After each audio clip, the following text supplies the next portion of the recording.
video, we are interviewing my preferred lender, Warren Walker with USA Mortgage. Um, I will hand him the mic here in a second. But Warren, first of all, I want to thank you for making time out of your day to do this interview, and thank you for all of the information that you're going to provide, and hopefully someone will find this useful, multiple people will find this useful. I will include Warren's contact information in the description. And yeah, so Warren, tell me a little bit about yourself. Well, I'm a loan officer. I work for USA Mortgage. We are throughout the United States. We have branches, I believe, 48, 49 of the states. My main branch is located in Milford, Ohio, so kind of on the east side of Cincinnati, but I'm licensed in Ohio, Kentucky, Indiana, and Florida, and can help you there. But we work to educate and to do loans. We do residential, single family, 1 to 4 units.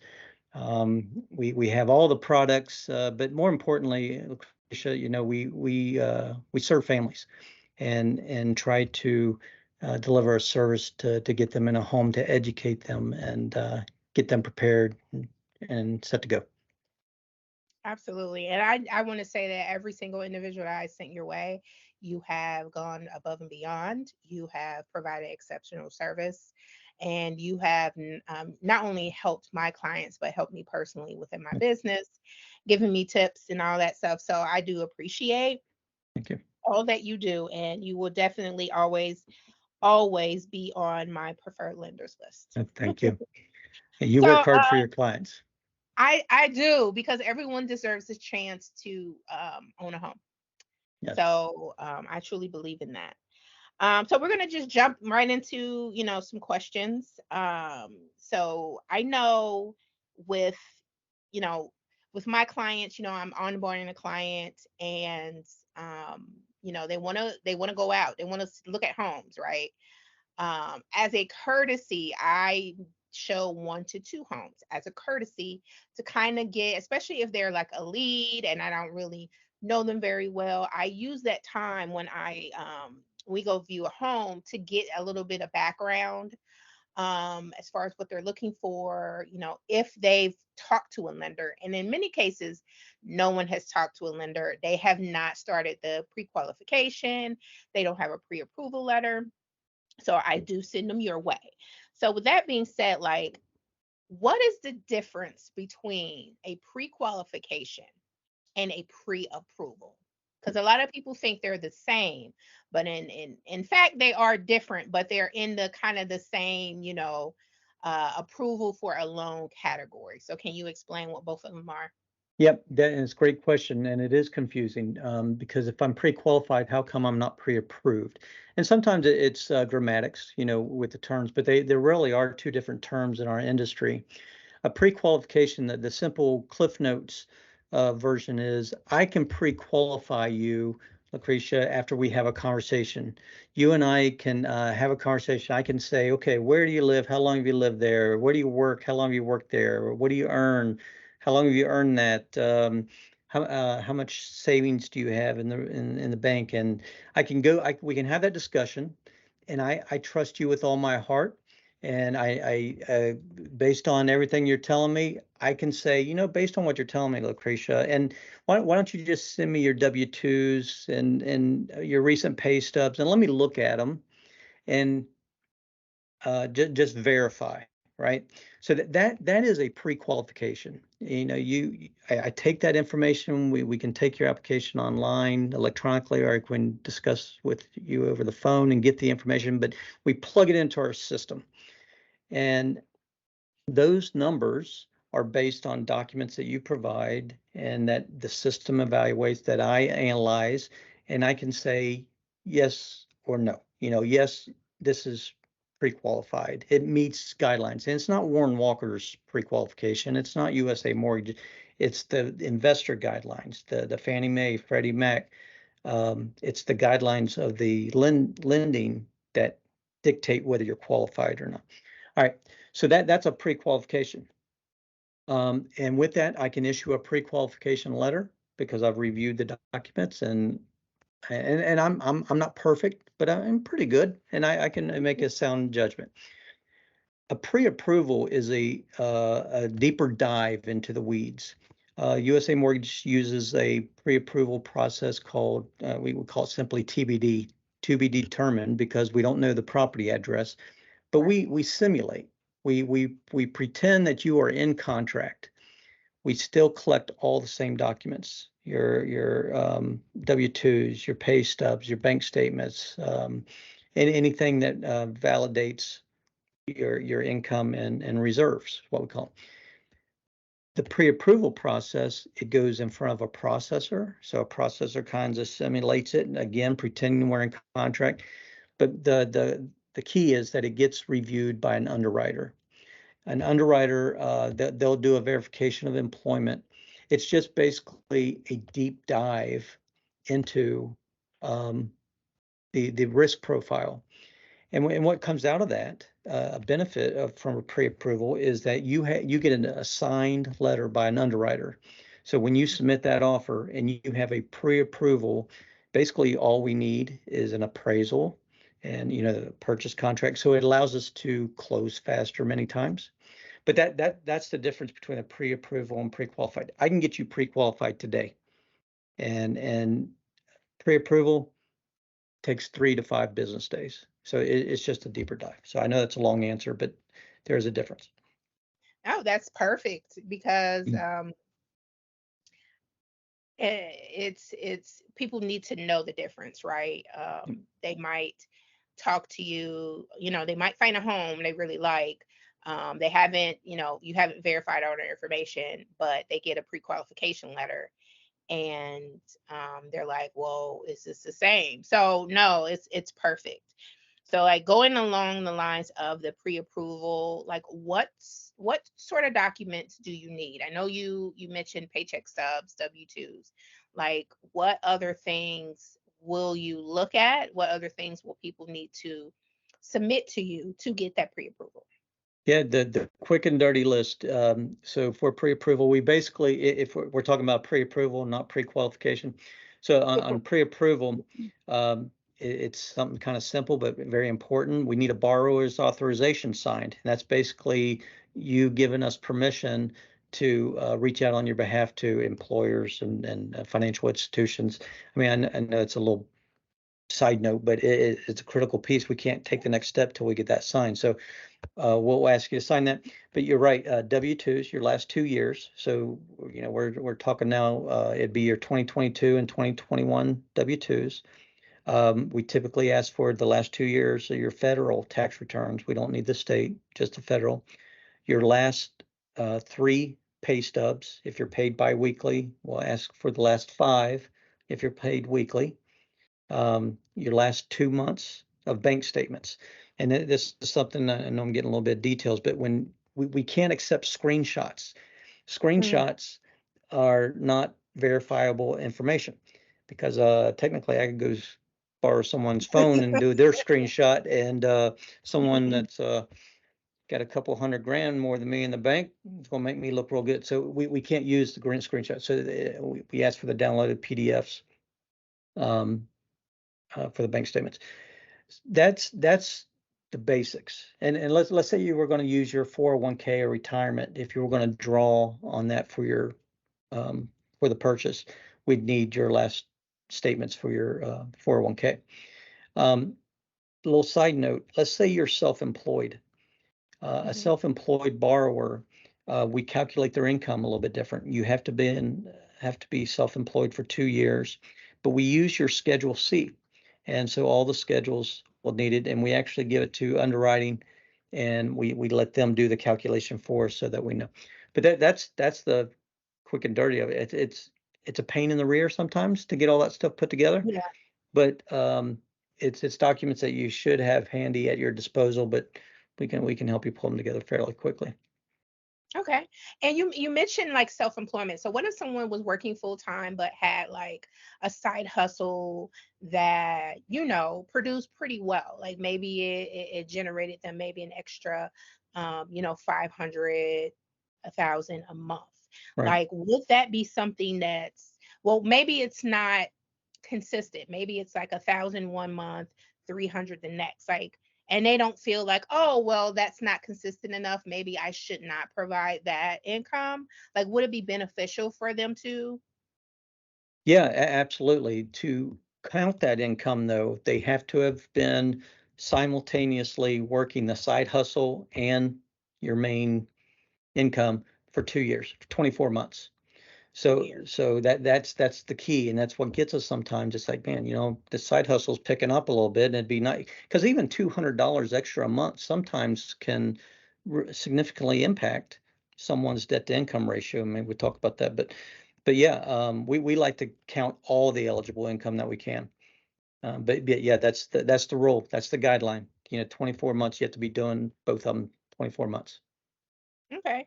And this is probably like, I didn't write this question down. You talked about debt to income ratio.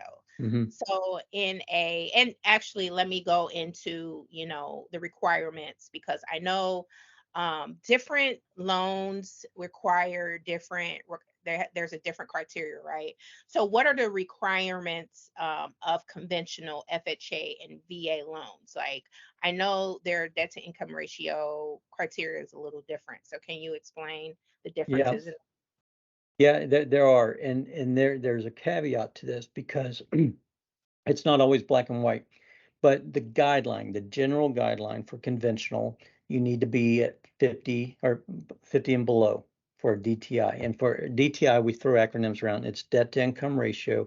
And simply what that means is how much money do you have going out each month toward your bills and a Mhm. new house payment compared to how much you have coming in. So if we say 50, what you're suggesting is that 50% of your income each month goes toward your credit cards, a house payment, all that stuff. Conventional guidelines, general guidelines say that we want that number 50 and below. Now, my experience is even when I have a customer that is 50 or below DTI, there's other factors that come into play. Excuse me, credit score, Right, um, money in the bank, all those factors. Just because you're at 48 DTI does not mean that you're automatically eligible, but it's a good guideline to see if you're on the track. right. Okay. Now, conventional, typically what they'll tell you and what you see in all the guides Mhm. for automatic approval or automatic qualification when it runs to our system, they like it at 43. That's what we Oh, see, okay. even though the guidelines say if you're at 50 or below. So that's what I'm saying. Um, for FHA, they're more lenient. FHA is a loan that a lot of first time home buyers use. They let you go up to 56.9. Again, utopia, if everything else is perfect, 56.9 is considered eligible. VA is very interesting because VA is less restrictive on debt to income ratio. They it just is. They're very, very lenient for that veterans earned benefit, for them to take advantage of the earned benefit. That the guidelines kind of follow the other ones, but I can tell you that they're more lenient. USDA, um, that's a program. Maybe we'll do a show on that one because it's really a cool program. Yes. People think they have to have chickens and cows running around the yard to qualify for it. That is not the case. But that they have a very restrictive debt to income ratio. They want you down around 41. So, but that is what we talk about. And I know all these numbers, and someone's sitting there listening. It's like, oh my gosh, how do I calculate that? But it is a simple formula. Add up all your monthly debt, not your Mhm. utilities and all that stuff, but your credit cards, your car payment, and throw in a house payment, projected house payment of what you think it would be, and divide your monthly income, or divide that number by your monthly income. And you get to use your gross monthly income, not what you bring home. Your gross, if you make $20 an hour and you multiply that by the number of hours you work that month, that's the number we get to use. Okay. Awesome. We could do a whole segment on debt to income ratio. We should. And the USDA, because I did not include that. Mm. And a lot of people don't know about USDA, and I've been researching that. It's so, there are eligible areas, even in Ohio that, Yeah. well, obviously Ohio, because a lot of it is like a rural area. So it has to be in a very rural area, and you can actually put addresses in to see.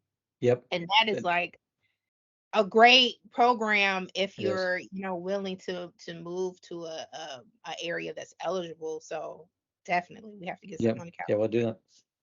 So so as far as down payment, let's say, someone has, a couple $1,000 saved. They maybe they got,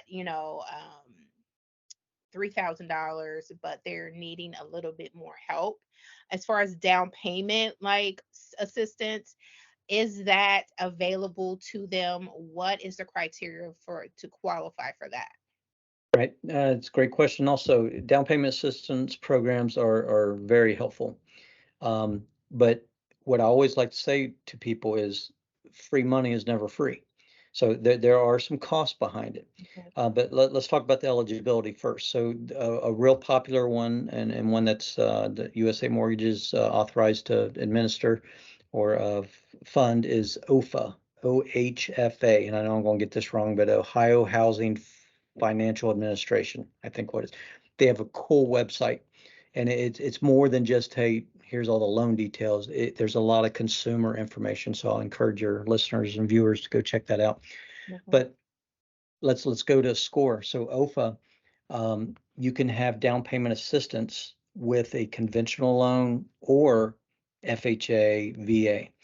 And what that means is that if you're qualified for conventional, you can get this down payment assistance, but the down payment assistance criteria kicks in.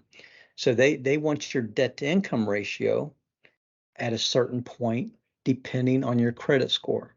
And it changes sometimes. I think I'll get this right, but I think to be considered for conventional down payment assistance along with a conventional loan, you need a minimum credit score of 640. But at 640, they restrict your debt to income ratio to say you can't go above 45. Now, I may have those numbers slightly off, but my point is that just because you have the credit score to be eligible, that debt to income ratio comes into play again, and it's critical. You may qualify for the down payment assistance otherwise, but if that debt to income ratio is not there, then you won't be eligible. And let's talk about what the real benefit of the down payment assistance program is. So what they will do, there's different versions, but the most popular is 5%, the OFA 5% down payment assistance. And what that means is that they will give you, grant you 5% of the purchase price. Let's just make up pretend numbers. Let's say you're buying a $100,000 house.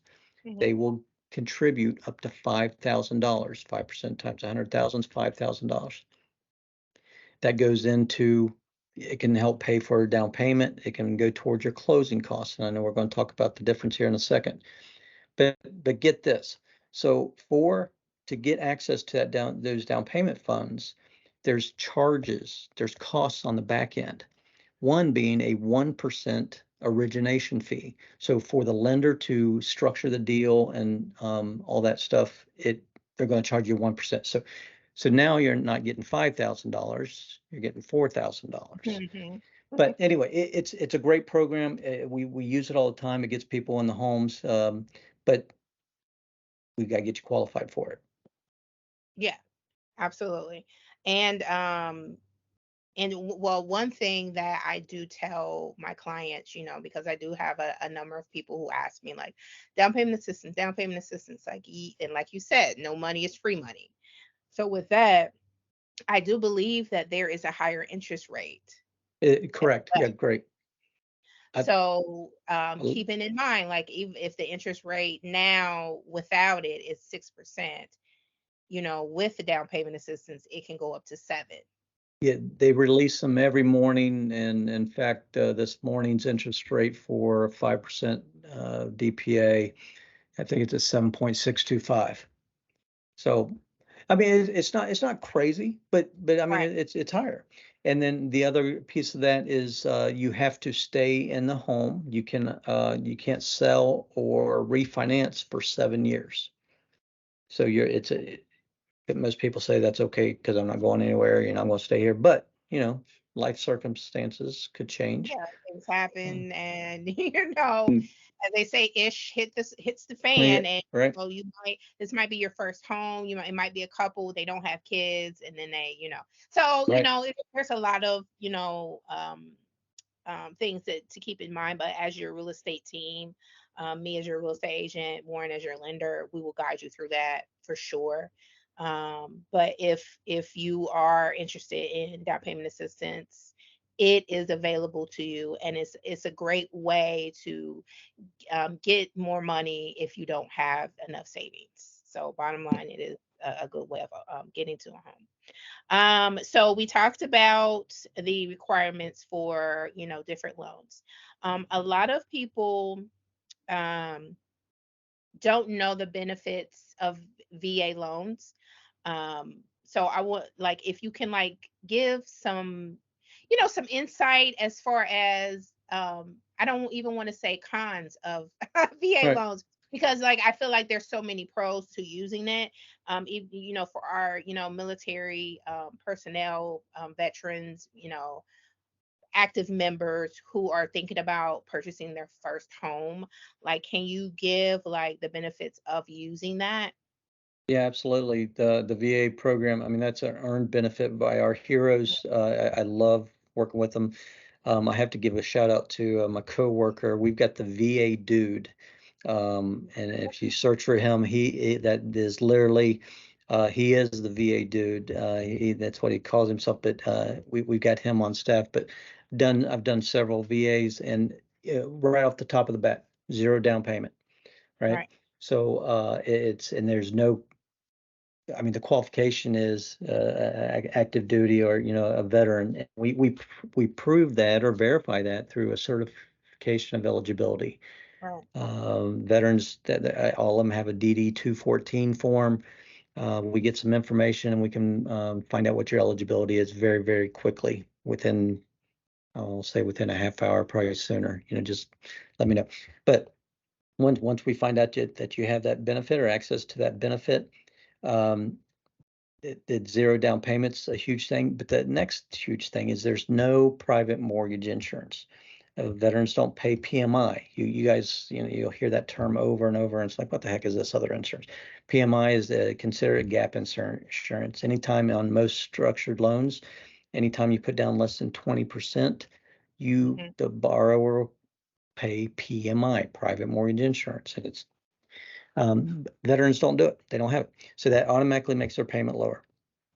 The If they have a disability from the service, that'll show on their certificate of eligibility. They may get funding, or they may get some kind of financial benefit each month. If they have that disability, they are exempt from what's called the VA funding fee. Now, the VA funding fee is it's the fees that go into a bucket that make this program available to our veterans nationwide. So every veteran that doesn't have the disability that pays the funding fee, and it's a percentage of the loan.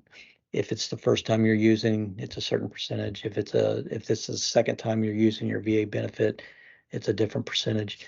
But if they have that disability, they don't they don't have, it's not included in their loan. I mean, right off the top of the bat, I mean, the ones I've done, I mean, it's like I said, the DTI, they're very flexible on that. Um, it is just a fantastic program. No hidden widgets and tricks or mirrors. It's are you eligible? Have you earned that benefit? And what are those numbers? And then we go right into it. Um, it's a great program and love it. And proud to work with the heroes of our country and give them access to that benefit.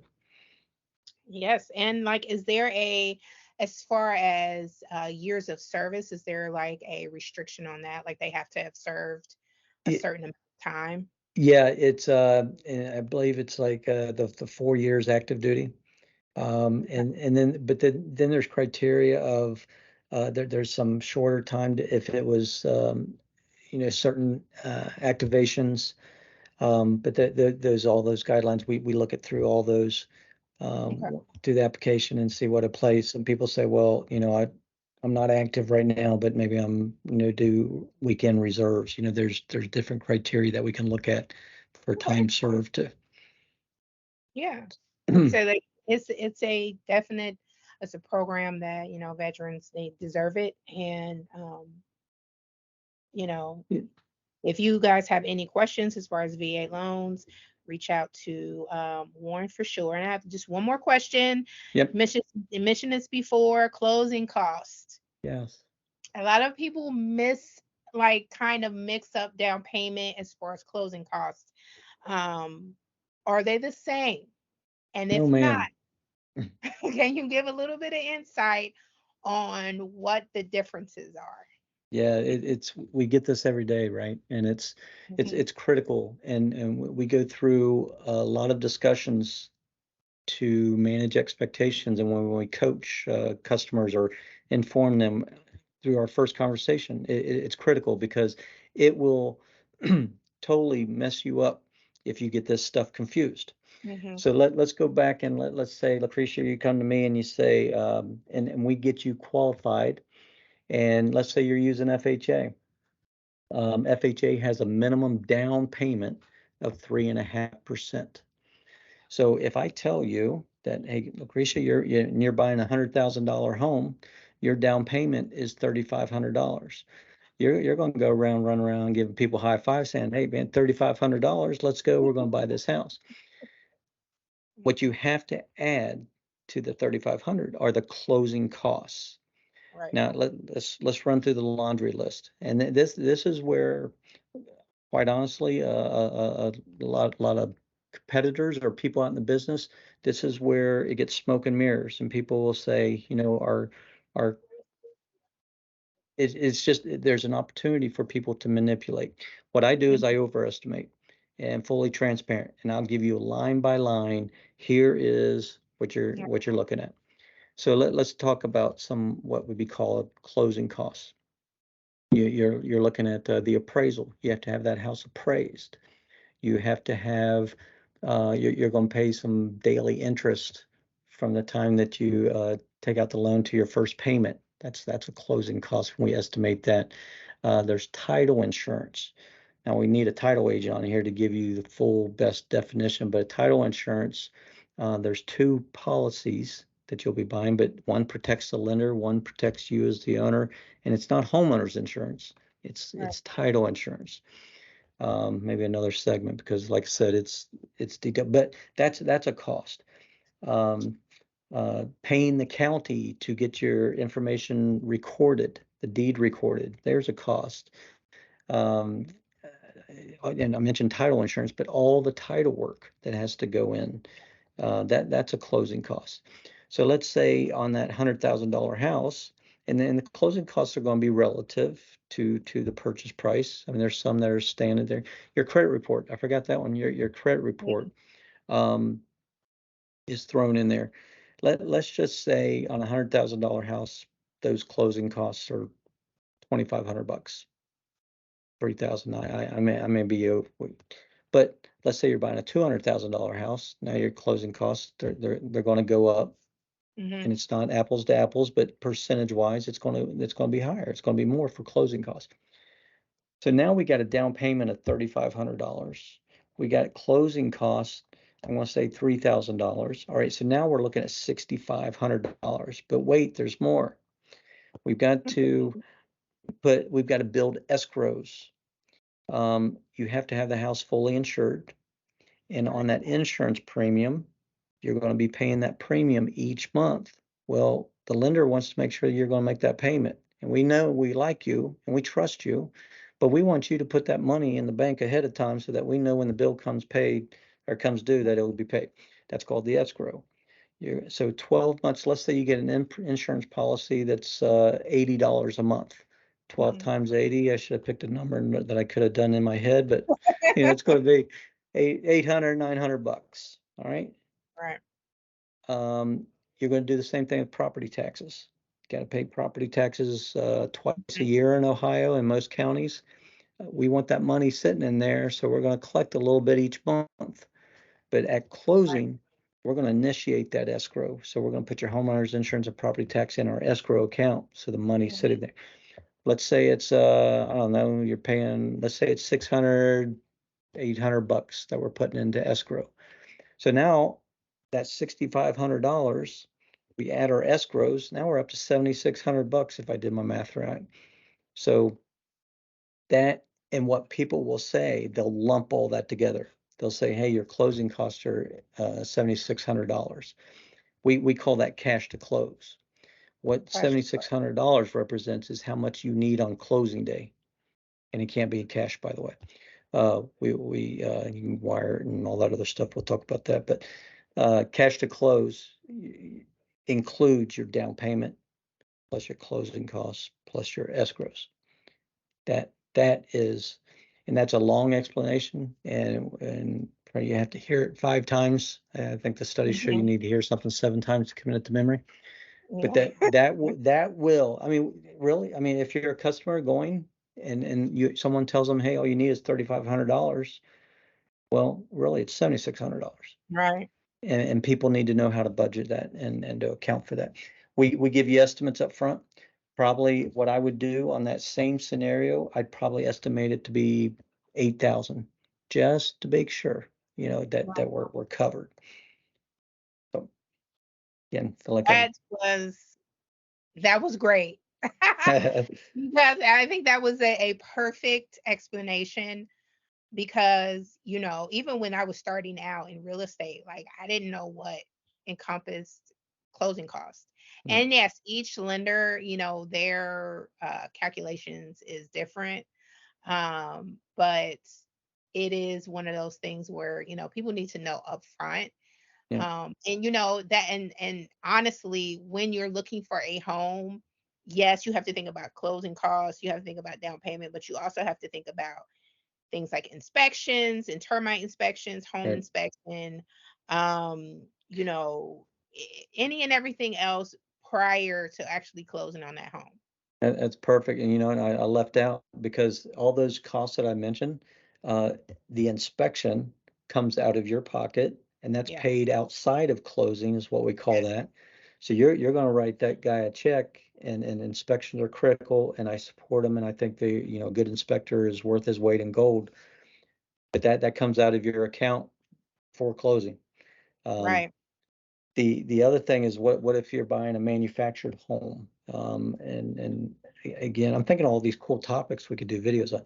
But a manufactured home, you have to have a structural engineer go out, and that's paid outside of closing. And that's typically 300 to 500 bucks, depending on. But they have to go there and make sure the tie down's there, the permanent foundation. But that's a cost that's not. It's closing costs, but it's But it's prior paid to outside closing. closing, and Hmm. yeah, and sometimes, just the $2,000 that you got saved isn't enough. Correct. So, but don't let all of this scare you away from purchasing a home. Ramp up your savings, eliminate some unnecessary spending that you're doing. Talk to a real estate agent and a lender, beforehand to actually get this information because maybe you might have to put it off for a year to make sure that you have the funds to do so. But some other resources that you might be able to obtain is like gift funds. So maybe there's a family member who's well off Mhm. who can gift you a certain amount of funds. Warren can definitely give you some guidance in that. But if home ownership is something that you desperately want, you're tired of renting, talk to an agent, talk to me, talk to Warren now. So we can come up with a game plan for you within the next few months or maybe in the next year. Perfect. Hey, there's one loan I didn't mention, and it's something I need to let them know about, and it's called a bridge loan. Let's say you already own one of your customers already. They're not a first-time home buyer, but they already have a house, but they need to sell so that they can get the money out of that, so they can have money for their down payment, closing costs, and escrows. Well, in today's market, that would be what's called a contingent offer. Hey, Right. seller, I'll buy your house, but would you please wait till I sell mine before I pay you for yours? In today's market, that seller is going to say, go pound up, right? What a bridge loan allows your buyer to do is get access to the equity in their house, and they can use those funds for the purchase on the new one. It's basically a 90-day interest only loan, that goes away once you sell your house. So basically, you get your money ahead of time. And I don't mean to sidetrack, but for people looking for that, we talked about down payment. You can also use that bridge loan to pay off debt to lower your debt to income ratio. So therefore, that seller, that purchase contract is definitely 100% non-contingent on you selling your house, because you already have access to the funds. Anyway, I wanted to throw that one out there. No, Yeah. that's Yeah. fabulous. Because if yes, yeah, I'm kind of like in that same situation where we want to sell our home, but we have to use the funds, from this sale to purchase another one. But also, some sellers might be in a situation where they may need to make improvements.